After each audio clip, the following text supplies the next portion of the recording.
Good afternoon, everybody. Happy Sunday. Hope everyone's has had a good weekend. We are getting ready for the big week ahead. As looking here at the economic calendar, we can see that we start things off a little bit slowly, but on Tuesday we have our retail sales data.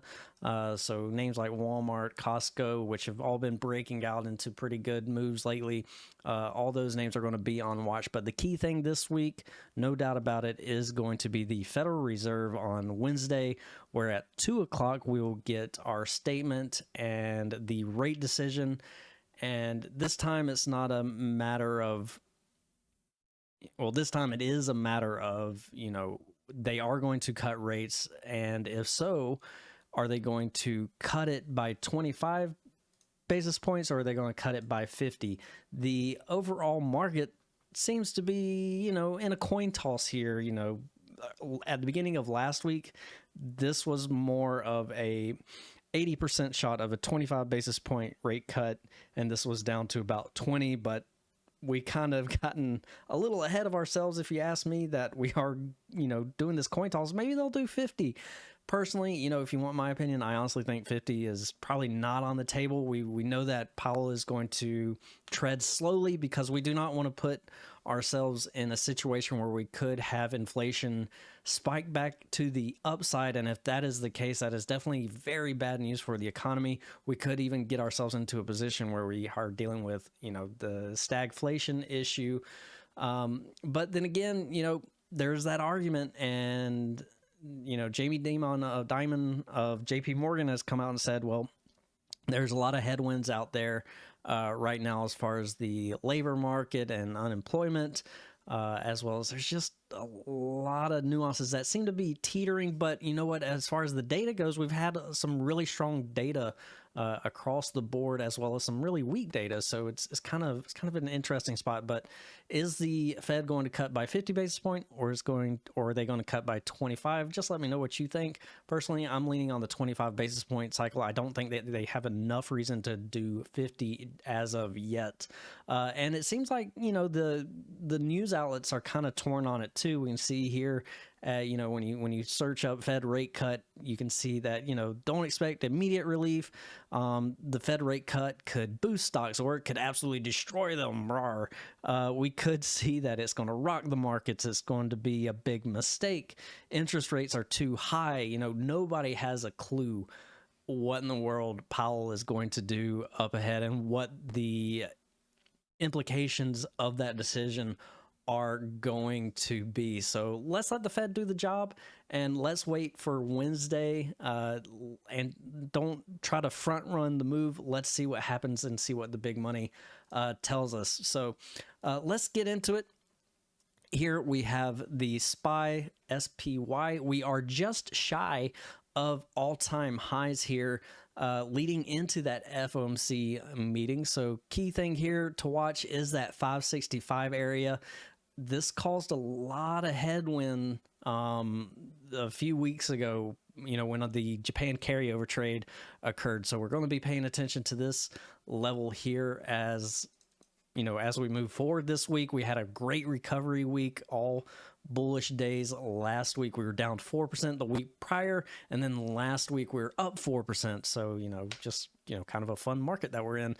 The QQQs, yeah, they're a little bit interesting if you ask me. It's not as strong as the S&Ps. Tech sector, especially, the semiconductors have been a little bit on the beat up end of things.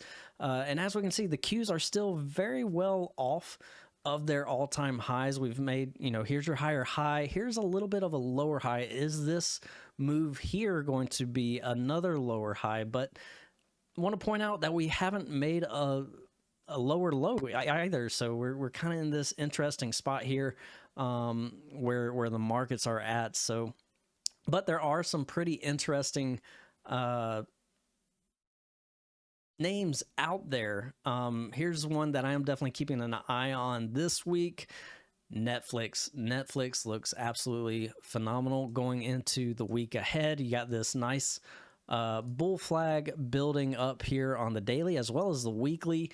If we get this nice little break above 700, I'm going to be targeting the swing high at 711.33, as well as about 725 on Netflix. And all the signals look pretty good here. We got a bullish trend on the oscillator. Thrust looks pretty positive. And even as a bonus, we got a nice daily squeeze here, a 3-dot squeeze on the table. So I'm definitely going to be paying attention to see if we can break this 700 level and push towards 711 and then ultimately 725. All right, moving on to Google. If we take a look at Google, Google has been probably the most beat up Magnificent Seven names out there. And I do want to zoom out to at least a weekly chart here. If I can bring this up, and let me see if I can zoom in just a bit. All right, if we were to draw a line off of this prior resistance and just go across here, look at where we are hitting our head at here on Google, as we have retraced from that all-time high at about 187 or so. We can see that this was prior resistance down here at about 155, 150, give or take.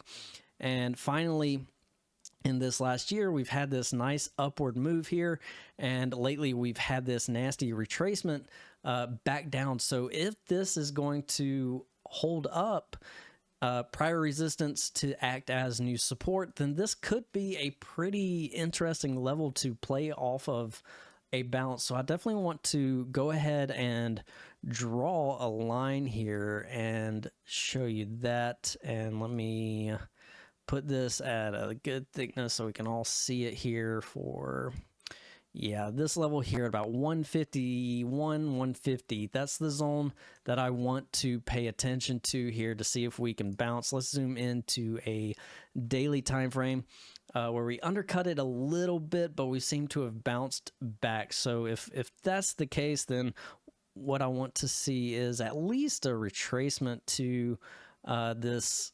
164 mark, to that 382 zone. That could be pretty interesting. We can also draw a retracement off of that swing high, and I would look for a move back up to about that 160.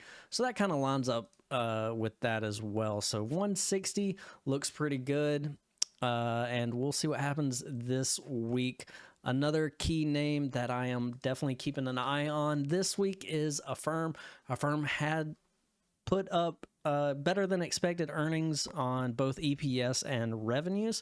We can see here that we've had this nice gap up, and we've just kind of turned a little bit sideways for the time being. If we draw that here, there you go. There's the bottom. We undercut a little bit before bouncing up. You could say that this is a little bit of a broadening formation for all you strat guys out there. But nonetheless, AFRM is looking to set up for a potential move higher. We can see that we got alignment on the oscillator as well as the bullish thrust, and we have bullish momentum on the squeeze. So if AFRM wants to break out of this 45 level, my next target is going to be 50 psychological and then 52 50 and take out this swing high over here. So that is another name that I am going to be paying attention to. And yeah, that's going to be my main list there. SPY, is it going to break out into all-time highs? Is Netflix going to break out into all-time highs off of that daily squeeze above 700? Is Google going to continue to hold support, or is it going to break down? And then are we going to catch a nice little break here on AFRM holdings? I think that could be a pretty interesting one too. Also want to take a quick peek here at the semiconductors, because semiconductors have been beaten up for the most part. And, you know, NVIDIA is one of those names as well. Was down, 8% one day, then up 8% this last week, recovered a good bit of the gains from the drawdown from last week, or from the week prior, excuse me. We do have some key resistance up here at about 129, 130. So if we do move higher, just kind of pay attention to those interesting supply zones overhead, as we've put in lower highs over the past few weeks, past month or so. But all right, that's going to be it for me. All eyes on the Fed. What are they going to do? 25 or is it going to be 50? You let me know in the comments or just let me know in chat. All right, guys, enjoy your Sunday evening, and I will catch you guys in the live session tomorrow morning. Take care. Bye-bye.